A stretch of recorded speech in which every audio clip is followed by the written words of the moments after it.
So this is one of the most requested products over on my TikTok channel to review, the X10PRO Retro Gaming Console. And for the past 6 months, I've actually owned this. I purchased it with my own real money and I've been testing it at home with my friends and family and seeing if this is actually a viable option to play thousands of retro classic games, or is it just another game stick filled with dodgy replicas of old retro games that don't really work. So in today's video, I'm going to tell you everything you need to know, where to buy it, how to set it up, and how the gameplay actually is. So if you're interested in that, hit the like button and let's get started. So let's start with what you actually get in the box. 2 wireless controllers, a USB-C cable, and a little wireless receiver that goes in the game stick, and the micro SD card with the games preloaded. Now mine actually came inside the game stick. Yours might be loose in the plastic container, so please make sure you check that carefully when you unpack it. It's very tiny, it's definitely easy to lose. Setup is super straightforward.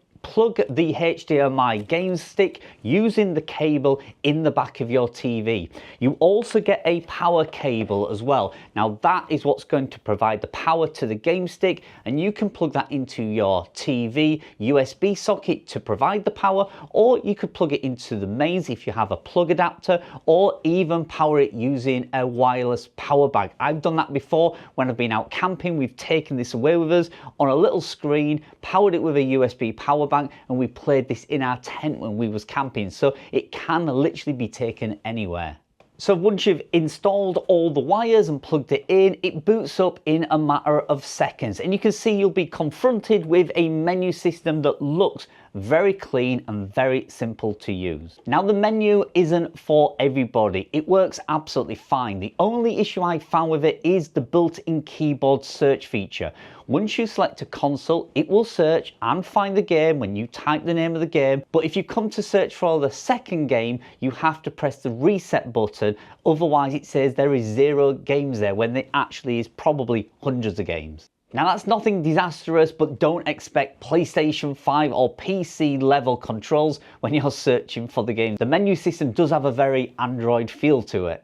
But the menu system and the search feature is definitely better than the older version. This is the X2PRO, the X10 is the newer version of this, and all the flaws that this had, the X10PRO has eliminated, deleted, got rid of it, and it now works so much better than the X2PRO. This one didn't even have a search bar feature, so to find the games on this was an absolute nightmare, and it took ages to find the games you actually wanted, because obviously there's 40,000 games on this one, there's 50,000 on the X10PRO, but finding games on the X2PRO was a nightmare. Obviously, if you don't want to use the search bar feature to find your games, you can also search them alphabetically as well. And you can also save games once you find them into your favourite list, and that way it makes accessing your favourite games super simple. More on that in just a moment. It's also worth noting there's actually 2 versions of the X10PRO. I have no idea why that is.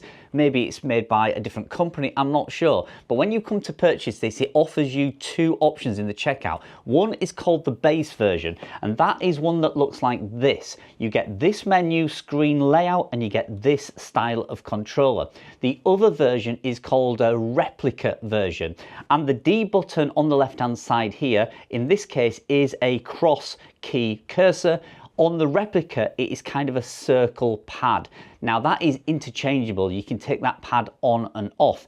It's slightly more expensive. In my opinion, it doesn't look as good as this traditional controller, and I don't like the menu system on that. Goodness knows why there is 2 versions of it, but my recommendation if you are purchasing this is just get the basic base version, which means your controller will look like this, the menu looks like that, and I have tested this one. I can assure you it works absolutely fine. So it's advertised with literally thousands of games. In fact, it has over 50,000 games. There's 50,229 on the screen here, and genuinely it does have that many games in it. You've got consoles on here like the Dreamcast, Super Nintendo, Mega Drive, Game Boy, arcade games, and even PlayStation 1 and PSP games. But that being said, it is important to tell you that that number is kind of inflated. Yes, you do get all the classics, all the well-known platform games like Bubble Bobble, fighting games, arcade classics like Track and Field, they're all on here. However, there's also a lot of duplicates, it has to be said. You might even see the game multiple times, slightly different variations of it, maybe different regional variants on there, and there's also lots of games you've probably not even heard of and probably won't want to play. So while it says there is 50,000 games, which is true, realistically that amount is probably much smaller. In fact, there's probably a couple of thousand games that anybody would want to play and a lot of people won't want to play. However, the great thing is it does come with two controllers, and there's over 7,000 two-player games, and they're also collated in a folder in the menu, which makes them easier to find. With previous models, you had to search and find games that possibly were two-player games and then try and save that to your favorite list. Now they've done that work for you. 7,000 two-player games already in one folder, ready to play. So most of the big retro titles I tested did actually play, with two exceptions. Now obviously I haven't played all 50,000 games on here, but two that I wanted to play didn't work. Gods of War and Assassin's Creed. Both lagged a little bit. They were actually playable, but yeah, there was a little bit of lagging on that, which was disappointing, but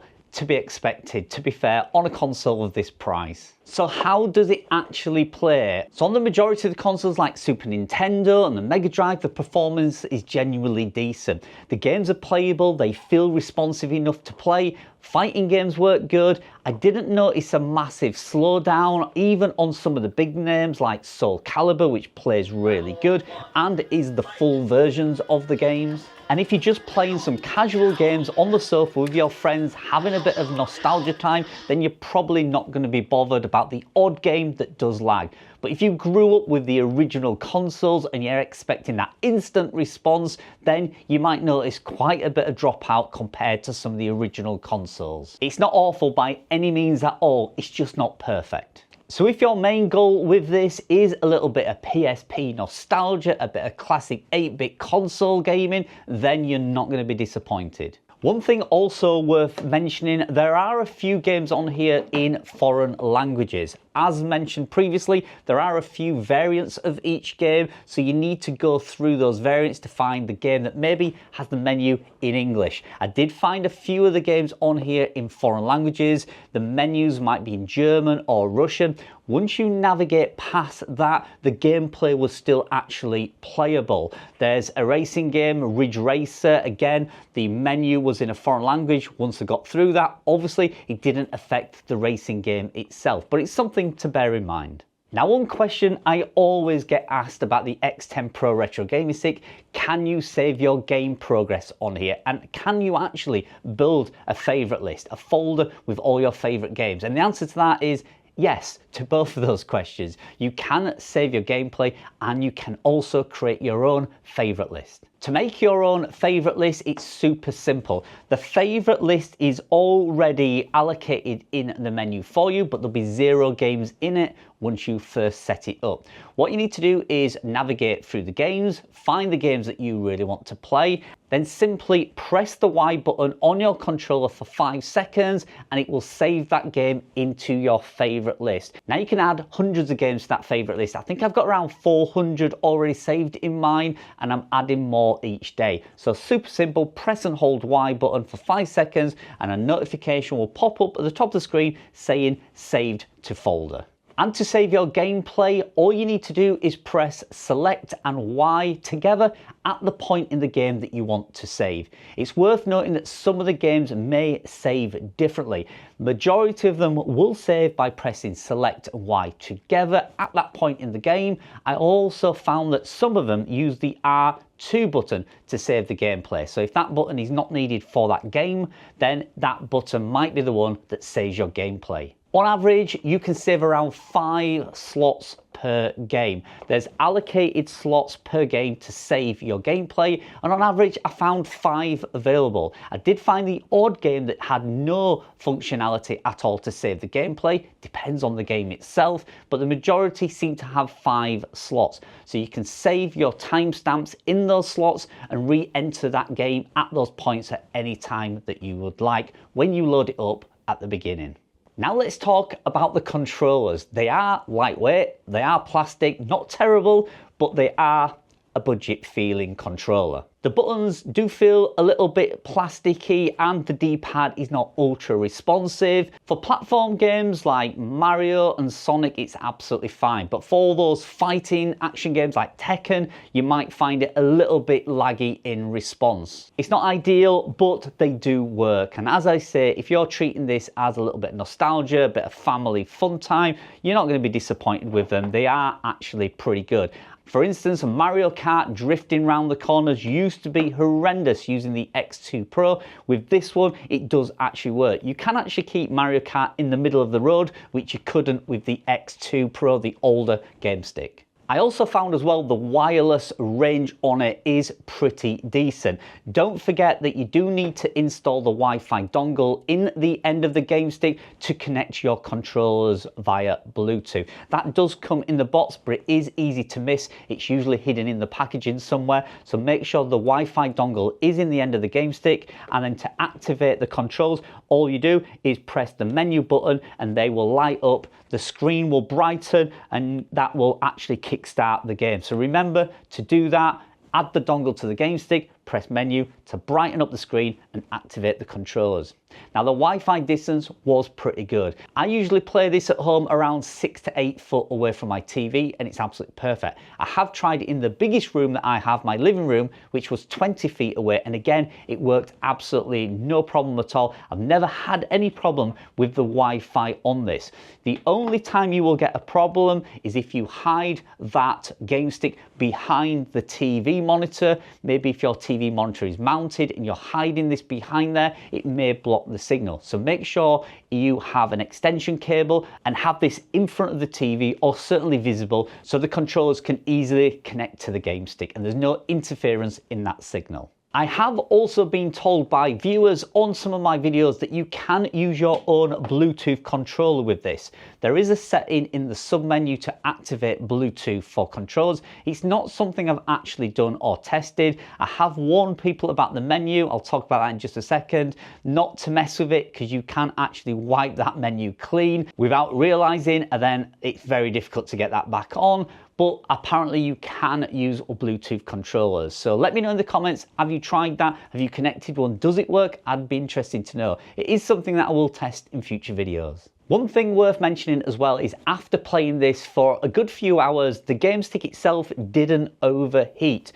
It is a new design. It uses the Emulate 4.3 processor in here, and I think the design of it has more air holes in it, so it does tend to keep it cooler for longer. The old game stick, the X2 Pro, used to overheat very, very quickly. It actually got physically quite warm. Within a couple of hours, you'd notice some issues with it. The X10 Pro doesn't do that. I've run this for several hours non-stop to test it and it still played absolutely fine. Of course, the game stick started to warm up without a doubt, but not to the point where it was affecting the gameplay. There's also a lot of confusion about the batteries in the controllers. So these controllers do take batteries. They are not rechargeable. The only rechargeable game stick option for controllers is on the X2 Pro. Strangely enough, the older version does have a rechargeable option. However, I actually do prefer the battery operated ones. The reason being, you know, with anything that is rechargeable, over time the built-in batteries will start to lose their capability to hold the charge, which means you are charging more often and getting less gameplay, and that diminishes over time to the point where you are constantly recharging that controller and getting very little game time. With these battery controllers, if you put 2 good quality batteries in, they will last you for months and months. I've had my current batteries in for 3 months now and there's still not a problem and there's no sign of those needing to be changed. On the X10 Pro base unit, the one that looks like this, it is 2 AA batteries. However, on the X10 Pro replica, controllers, it's 3 AAA batteries. So just be careful. There's a lot of confusion over what batteries it takes. The base unit is 2 AA batteries, which is my preferred choice. Again, with them being AA batteries, they do tend to hold their power for longer, and you get longer gameplay from just 2 batteries per controller. So a question I get asked all the time: can you add your own games to the list of games on the Game Stick? And you can, yes. You could take the SD card, which is located inside the Game Stick, take that out, put it into a PC and add some free licensed games. You could do that if you're technically sound and you know how to do that, you can do that. For me, there's 50,000 games on here, it's enough. I just play this with my children at the weekend. We have a little bit of family fun time and it is absolutely fine for that. But yes, if you want to add your own games, you certainly can do that. So while we're on the subject of changing things and looking at the more technical aspect of this, if you want to enter the submenu, which is the developer menu, you can. There is a setting in there, there is a code you can actually use to unlock the submenu. That gives you all the developer settings in there. You can change the aspect ratio, the sound, the controller buttons, Bluetooth settings. You can even connect it to the internet, I believe, and download new information to it and update it. It's not something, again, that I would recommend. If you go into that submenu, I have seen people click the wrong button and actually factory reset it to 0 on there, 0 games on there and a blank screen. So if you go in that developer menu, please do it at your own peril. Don't come back to me and say, I told you to go in there and now it doesn't work. Please do that very carefully if you are thinking of entering it. There is a password to get into it. If you want to get into it and you want that password, drop me a comment. I'll drop that password in there to unlock it, but I'm not going to give it to everybody because I don't want to disappoint people if they unlock it and then mess things up. Now, who is this actually for? So in my opinion, this is for the casual gamer, the parent who wants a bit of nostalgia from their childhood, someone who just wants to spend an evening playing a few games that maybe they used to buy from the magazine store, you know, the cassette or the floppy disk that used to come with a magazine. They loaded it up, played a few games. It's probably for people like that. Someone who isn't bothered about the odd game not working. They understand the value in this. For the price point, they're happy to play maybe even a couple of dozen games and they just play them constantly. That is enough for them to get value out of this product. And it's not going to be for the hardcore retro fans who want the original Game Boy consoles. They'll want the original Super Nintendo consoles. They will not be happy with this. If they're looking for retro perfection, they'll want the original consoles, which are getting incredibly hard to find. So it's not for people who are going to demand perfection and emulator accuracy, and it's not a replacement for the original consoles. But for the price, it is not terrible. The X10 Pro can be found for anywhere between £30 to £50. It depends on which base model you get and depends where you buy it from. You're getting a huge bundle of games on here. You're getting 2 controllers, a very simple plug-in and play system. This can be connected to any TV in a matter of seconds, and all these games, over 50,000, are accessible with no internet and no subscription fees. Now, would I pay silly money for this? Absolutely not. I think my budget for this would be £40 to £50. It's great for a casual gift. Just connect it to the living room, have a little bit of fun. Would I spend £30 to £40 on it? Absolutely. I did, and I'm glad I did. I purchased the X2 Pro, the older one, for £50, and I regretted that. But the X10 Pro seems to actually be cheaper than the older version, and it's definitely worth the money. So if I had to sum this up, give you a few pros and cons. The pros, it's easy to set up. There's loads of games included on here and it runs 8 and 16-bit games pretty well. The cons, the number of games is inflated. There's definitely not 50,000 original games on here and you will notice a little bit of lag on some of the bigger games. The controllers do feel a little bit flimsy and there's no rechargeable option. So to wrap things up, it's not amazing, but it's also not terrible. It is what I expected it to be. And in fact, it's a huge improvement over the old X2 Pro. They've certainly looked at the old version, everything that was wrong with that, like the ZX Spectrum games not working and needing keyboards, and they've corrected it by taking it off of here. Everything that's on here works. Yes, some are in a foreign language. Yes, the duplicates of some games, but they all do work. The menu works great. The search feature now works. There's a space bar to search for those games.